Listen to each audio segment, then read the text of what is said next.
Baru melangkah maju di usia ke-66, kolaborasi jadi kunci pembangunan. Saudagar IGA Radio, pemerintah Kabupaten Baru menegaskan komitmen untuk terus melangkah maju dengan mengedepankan kolaborasi dan kearifan lokal. Hal ini disampaikan dalam rapat paripurna DPRD Baru, memperingati hari ulang tahun ke-66 Kabupaten Baru Senin 13 April 2026.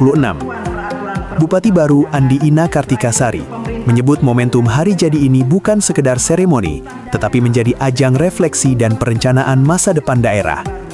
Dalam sambutannya, Bupati menekankan pentingnya kerjasama lintas sektor untuk menghadapi tantangan global dan memperkuat pembangunan daerah. Selamat Hari Jadi Kabupaten Baru yang ke-66 kepada segenap warga masyarakat Kabupaten Baru yang saya cintai dimanapun berada.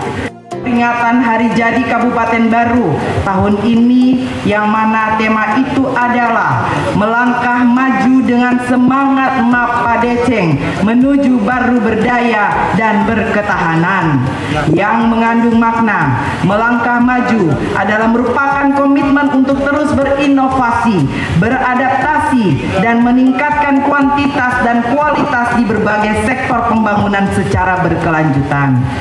Saudagar, dengan mengusung tema melangkah maju dengan semangat Mapa Deceng, Bupati menjelaskan bahwa nilai budaya menjadi fondasi utama pembangunan yang menjunjung kejujuran dan kebersamaan.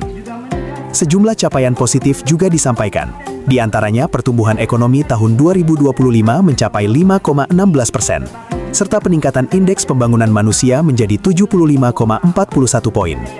Sektor pertanian pun menunjukkan hasil menggembirakan, dengan produksi padi mencapai lebih dari 139.000 ton. Meski menghadapi keterbatasan anggaran, pemerintah daerah tetap menjalankan berbagai program strategis, seperti pembangunan sekolah rakyat, peningkatan infrastruktur jalan, layanan rumah sakit, hingga pemberian beasiswa bagi lebih dari 1.000 mahasiswa. Keberdayaan ini tercermin dari kemampuan masyarakat dan pemerintah dalam menciptakan nilai tambah, memperkuat ekonomi lokal, serta mengurangi ketergantungan terhadap pasokan luar. Sementara ketahanan ini ditunjukkan melalui kesiapan sistem pangan lokal, stabilitas sosial, ketahanan fiskal daerah, tata kelola pemerintahan yang responsif dan adaptif terhadap perubahan global yang cepat dan tidak terduga. Sementara itu, Gubernur Sulawesi Selatan, Andi Sudirman Sulaiman, menyatakan komitmennya untuk terus mendukung pembangunan di Baru. Saya tetap akan membantu karena biar bagaimana Baru ini adalah wilayah kami dan kami sudah